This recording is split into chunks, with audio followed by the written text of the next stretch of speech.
Bonjour Daniel, vous êtes président de la FAT, de l'Association française des analystes techniques. Alors Daniel, on va commencer par le Nasdaq 100, l'indice technologique américain qui est en pleine correction. Il a perdu, me semble-t-il, 12% depuis son pic de novembre et les perspectives s'annoncent pour le moins baissières. Alors, on a un graphique ici qui démarre au début de cette année et on voit que le Nasdaq est dans un canal haussier tout à fait propre avec des allées-venues entre le haut et le bas du canal, avec un sommet, un dernier sommet qui a eu lieu au mois de décembre. Et puis, il y a, au tout début de l'année, on a cassé la borne basse du canal et on était en clôture vendredi sur un niveau qui est extrêmement important, qui est 14 484. On a même clôturé juste un tout petit peu en dessous. Ce niveau est très important puisque c'est un niveau qui a été très testé et travaillé au mois de juillet de l'année dernière. Ça a été un contact avec le canal baissier au début du mois d'octobre et on revient aujourd'hui sur ce niveau.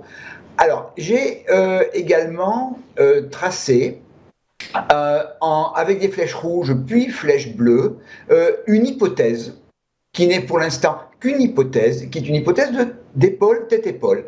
On voit depuis le mois de juillet, à partir de ce niveau de support à 14 484, on est allé chercher la résistance à 15 707.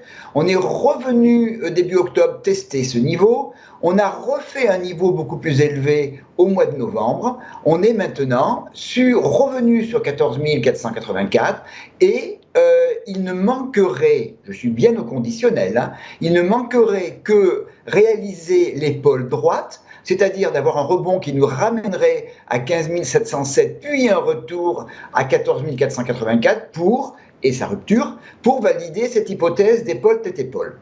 Alors, les scénarios qui peuvent se produire. Le premier, c'est effectivement aller en direction de cette épaule, qui se traduirait aujourd'hui et dans les jours qui viennent par un rebond sur ce niveau de 14 484. Les futurs ce matin, bon, c'est un lundi matin, c'est surtout l'Asie qui est ouverte, semblerait indiquer un rebond, mais pour l'instant c'est fragile. Il faudra véritablement voir à partir de 14h30 si effectivement un rebond peut se mettre en place. Et à ce moment-là, retour éventuel vers 15 707 et puis fin de l'épaule tête-épaule par le retour sur 14 484. Deuxième hypothèse, et dans ce cas-là, la première hypothèse, en cas de rupture de 14 484, on a comme objectif final de l'épaule tête-épaule le report entre le sommet et la ligne de coup et qui nous donnerait un niveau à 12 187 qui est un niveau lui-même très important puisque c'est un niveau de polarité qui a été testé en termes de résistance en octobre et en novembre 2021 et puis on est revenu le chercher en mars 2022. Deuxième hypothèse, eh bien, c'est la poursuite de la baisse.